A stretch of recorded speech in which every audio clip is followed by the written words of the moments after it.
coronavirus has spread its web across the country. India is also affected. People are afraid. There are many myths related to this virus. To talk about these and many more issues, today I have with me a veteran doctor from Allahabad, Dr. V.K. Gupta. Dr. Gupta, welcome to Monday Talk interview series of mine. Thank you. My first question is, what exactly is this coronavirus? Coronavirus is basically a virus of the corona series. COO means corona, VI means virus, D means disease. So it is basically a coronavirus, and this was for the first time isolated in Wuhan, China in 2019. So that is why it has been given the name of COVID-19. Okay. So my second question is, there are many people who says that, I have read also somewhere that जब गर्मी आएगी तो इस virus का जो impact है वो कम हो जाएगा. So is it true? To some extent only. The virus multiplies fastest in a cold and low humid conditions. As the temperature rises, the multiplicity at which the virus multiplies, that rate reduces. And at very high temperature, like around 55 degrees centigrade or so, the virus survives only for short duration of 10-15 minutes or half an hour. But otherwise, in condition whenever it is below 25 degrees centigrade, the virus survives, and temperature till that time has hardly any. So temperature helps. Rise in temperature helps. Of course. As the temperature rises, the rate of multiplication of the virus reduces. Okay. My another question is that, is the virus airborne? The government has also cleared it several times that no, it is not airborne. We have also read it many places, but I want to know from you also that, is it airborne? Once the virus, once a person, usually it is spread from a person who is suffering from coronavirus disease. Now, once the person is coughing, this virus remains in the air for certainly some amount of time. This time may vary from a few minutes to even half an hour or 1 hour. Since the size of the virus is slightly larger as compared to other viruses, so it tends to drop down due to gravity. But if the conditions are airy, it may remain airborne for quite some time. Okay. Besides, this virus may drop on metal parts, wood portions, it may stick on the door handles, even the laptops and the mobiles, etc. So it may remain alive for quite some time, as long as 24 hours or even sometimes. But ऐसा कुछ नहीं है ना कि ये airborne disease है कि पूरे हवा में फैला हुआ है, चल रहा है, ऐसा कुछ तो नहीं है ना? Not at all. ऐसा कुछ नहीं है. Okay. So there are many things I have been reading somewhere and it is being said कि गर्म चीज़ें पीजिए, गर्म चीज़ों का इंटेक कीजिए. तो हमारे खाने पाने की जो खाने की व्यवस्था है, जो हम खाते हैं रोज़मर्रा की चीज़ें खाते हैं, इनमें हम क्या इंटेक लें जिससे हम इससे बच सकें? The best thing is taking a healthy, balanced diet. This is where our body needs a small, frequent meals. Once you are taking a small, frequent meal, it so happens that even if you are a diabetic patient, your blood sugar level rises only slightly. After all, you are taking only small amount of food, your blood sugar will rise only marginally. And once after food, once it below it falls goes into the hypoglycemic state, that is a low sugar level. Again, you have taken food. So this variability is comparatively much less. The higher the glycemic variability, the more the comorbid conditions and the disease spread, etc. If we take plenty of fluids, that is good for our body, because after all, one will have a greater amount of urine production. Once after all, what is urine? It is this product of present in the blood. So the amount of food we should take, it should be very small at a time. Secondly, it should be balanced diet, the citrus fruits, green vegetables, whole grains, your good amount of salads. So they are always better. That is why more and more people are preferring from vegetarian diet, even in the Western world. Okay, my another question is, which age group is more vulnerable to this virus? पहले ये कहा जा रहा था कि older age group है, but अभी कई रिपोर्ट्स आई हैं कि यंगर जनरेशन्स को भी बहुत तेज़ी से इसने अफेक्ट किया है, तो है क्या?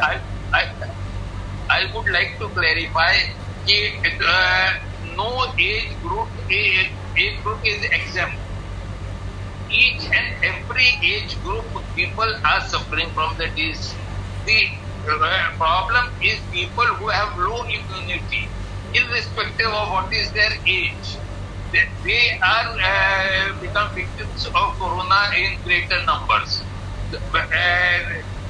Only thing is the people with a higher age group, the mortality rate is much more with them. Even otherwise, people having comorbid conditions, irrespective of what is their age, they are also suffering from it.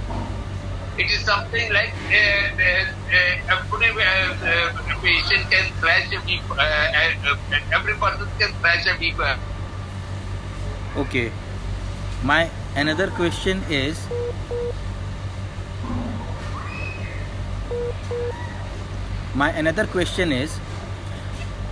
what is the way for the early diagnosis? हम कैसे जल्दी से diagnose कर सकते हैं इसको? See, the earlier you diagnose the person, you are in a better position to treat him, and you can prevent complications. So presently we are having two types of tests. Number one is the antibody test, and the other one is RT-PCR. So far as the antibody test, after all, what is antibody test? In antibody test, it is a virus that enters our body, and to this virus we give the name antigen. And our body are forces in our body which try to throw this virus out from our body, and they are called as antibodies. So when we test we try to see whether the antibody test is positive or negative. But this antibody test becomes positive not before after 7 days at least. The first time the IgM becomes positive after a week, and later on the IgG becomes positive. So although it is being done, but it is not very useful, because after all we are giving the patient virus full 1 week to multiply inside our body. Next thing comes the RT-PCR. RT-PCR is a very reliable test, of course, but the problem with RT-PCR is that RT-PCR is quite costly, number one. Number two, RT-PCR often gives false positive and false negative reports.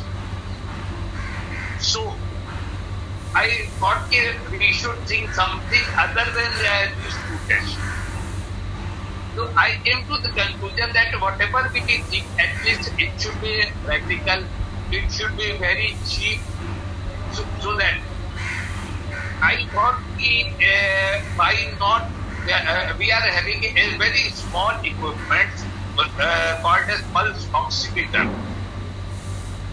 This pulsimeter measures the concentration of oxygen in our hemoglobin. Hemoglobin is present in our red blood cell. And it is very simple thing to do. Just click on your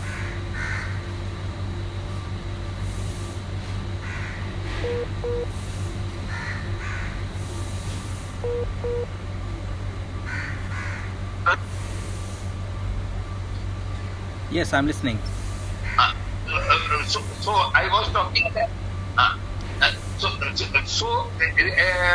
this measures the concentration of oxygen in our hemoglobin. Okay. Normal concentration in a normal should be anything between 94% to 100%. You keep on measuring the oxygen concentration in your family members, in your own self, and to as many people. The only cost is that of this battery cells and nothing more. Any number, and the moment you see that the oxygen concentration is dropping, it means there is something wrong in oxygen exchange in our lungs. And if you become vigilant, you can consult doctors, you can go for a further test. Rather than testing randomly or rather than testing each and every person on the street, wasting money, getting no result, maybe that a person who is negative today may become positive after 3 or 4 days.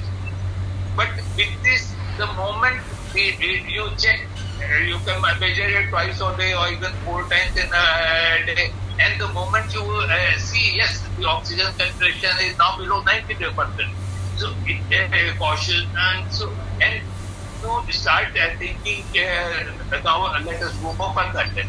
So rather than testing each and every person, And you it should be very simple and very cost effective. and you said that this test is also quite cheap. Then this, after all, we are all having this very instrument costs hardly anything between 1,500 to 2,000 rupees. And usually it lasts for at least a year or so or even more. Okay. After all, it is an electronic instrument. But it is quite useful during operations. We keep on measuring the oxygen concentration every now and then with this instrument. And the moment we find that the person, the oxygen concentration, we give oxygen to the patient. So my suggestion is we can monitor large number of population every now and then. The persons, the healthcare providers, they are visiting from house to house. And let them let them measure the oxygen saturation of the population they are surveying. Don't you think it's a good thought? Can you repeat the name of this? Can you repeat the name of this test for our viewers once again? The instrument is called as pulse oximeter. Pulse oxidator. Oximeter. Oximeter. Okay. Meter. Okay. Pulse oximeter. Okay. So I think it can be a useful device Okay. to see at least the health status of individuals, especially so far as the respiratory part of it is concerned. Because most of the people who are severely ill or who are dying from it, it is because of from acute respiratory distress syndrome. Exactly. ARDS. Exactly. Yes. Okay. My last two questions. Second last question is: once a patient is corona positive and he is admitted. अब उसको बचाने के लिए क्या करना चाहिए? There are several measures. Number one is symptomatical.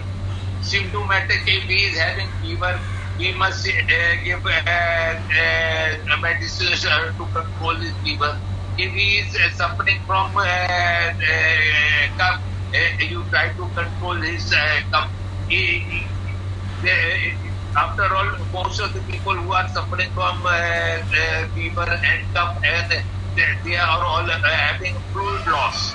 So, the fluid and electrolyte balance you should give. You should give him a nutritious diet. There may be secondary infection from secondary bacterial infection. These are the problem of number of patients. You can give them antibiotics, but not to every person. So these are the measures of. Yes, I'm listening. Yes, I can. Yes. Please carry on. I'm listening. Question.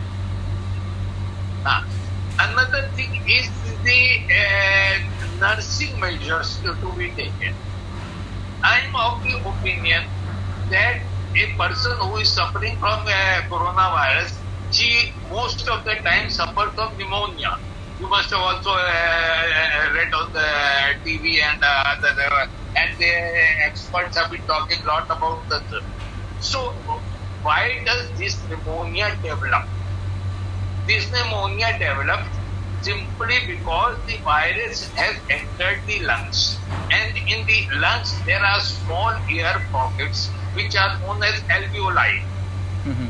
So this virus enters the alveoli.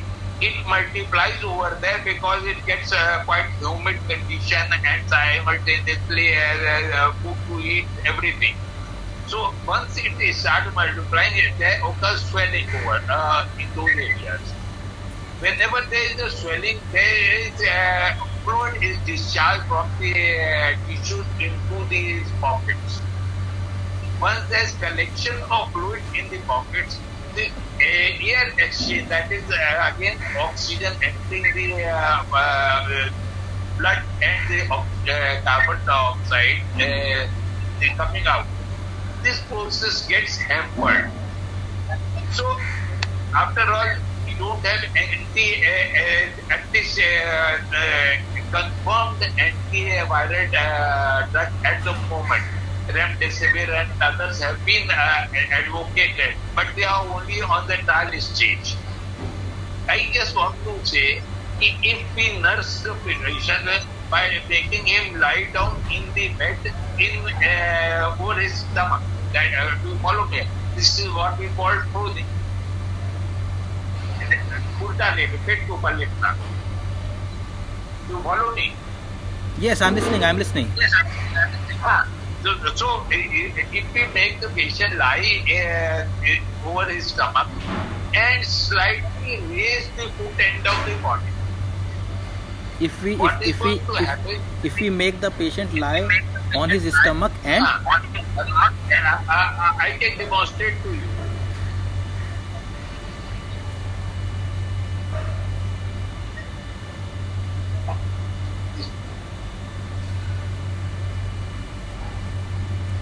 okay, Could you follow? yeah, yes, You make the person lie down like this and slightly raise the foot end of the bed. okay, पैर की तरफ से उठा दीजिए. What is going to happen? The fluid that has collected inside these alveoli or small air pocket, because of gravity, it will trickle down and come out through the mouth. okay, Is it not so? So once this fluid comes out inside, present inside the alveoli, is going to come out. What is going to happen? This patient who was having difficulty in breathing because of fluid collection. Now, because there is no fluid, so his gaseous exchange will improve. Once this gaseous exchange will improve, what is going to happen? He will have improvement in his breathing. Okay. So this will going to help a lot. This is going to help a lot. But there are also complications of making the patient lie down for a prolonged period in this position and raising them, because the blood supply in the brain is going to increase. Exactly. So you can't keep that patient for a very prolonged period of time. But he can do this periodically. Sometimes making him lie down on one side and sometimes keeping his mouth on the other, so that the fluid from both sides of the lung. Yeah, even then we can make the patient lie on his side. Side is curved. I got it. Sometimes right curved, sometimes left. Once you make the patient lie on his right curved, fluid present in the left side of lung is Exactly. going to trickle down. And vice versa, once the patient is lying on the left side, the fluid present in the right side of the lung is going to come out. Once this so happens, the patient, then at this there will be symptomatic improvement in the patient. Once there is symptomatic improvement in the patient, because of the pneumonia, the fever, the cough, they also will subside to some extent. Okay. All these things. And one thing more I would like to tell you, all these viruses, they are self-limiting disorders. They enter the body. Once they enter the body starts fighting by producing antibodies. So after some time, the number of antibodies produced exceeds the number of viruses, and after these viruses start getting killed. So if we can save the patient for a week or 10 days, these patients are more likely to survive. And there will be fewer number of deaths. Exactly. So ultimately what I mean to say is that we should identify people as early as possible and treat the patient with minimum expenditure, and our motto should be on saving life. Exactly. Okay. My last question is plasma therapy useful? Yes. After all, what is plasma therapy? Blood contains two parts. But in the blood, there is one solid part and one liquid part. The solid part is that of the cells, and the liquid part is plasma. The antibodies that I have earlier told you, they are present in the plasma. So the purpose and the line of thinking of giving plasma therapy is that this plasma antibodies present in this plasma is going to fight the viruses. Now there are two or three. After all these antibodies, they are protein. So they may cause reaction in some person. Second thing is, these antibodies, if they are not causing they may benefit that particular individual. But now comes the amount of plasma that has to be given. It is still not been said. We had been treating tetanus cases by giving antibodies to tetanus. Once the tetanus case comes to we start to, but when we give antibodies to the antibodies start fighting against the tetanus bacteria. Likewise, here the antibody plasma present in the plasma, they are definitely going to help. But you have to give it in proper dosage, and they should always be given after testing whether this plasma you are giving to the individual is not going to cause reactions. But once it causes reactions, the patient may die. So they should be given first after testing, and secondly, in optimum dose. And that optimum dose you have to, by trial and error method, you have to calculate it. Okay. Thank you for, despite having such a busy schedule, thank you for having a long conversation with me. मैं अपने viewers It से was my pleasure. मैं अपने viewers से थोड़ा माफ़ी चाहूँगा because of network issue we have some problems, but anyways thank you so much for talking to me. And It was, and I always start slightly different. that's okay doctor, thank you so much, thank you so much. The two parts which I had said about the pulse oximeter and about the nursing position, I don't think anybody, you may not have heard it until now. No, I haven't. I haven't. Of course, you can put these thought for discussion. Definitely. Thank you so much. Thank you. Thank you.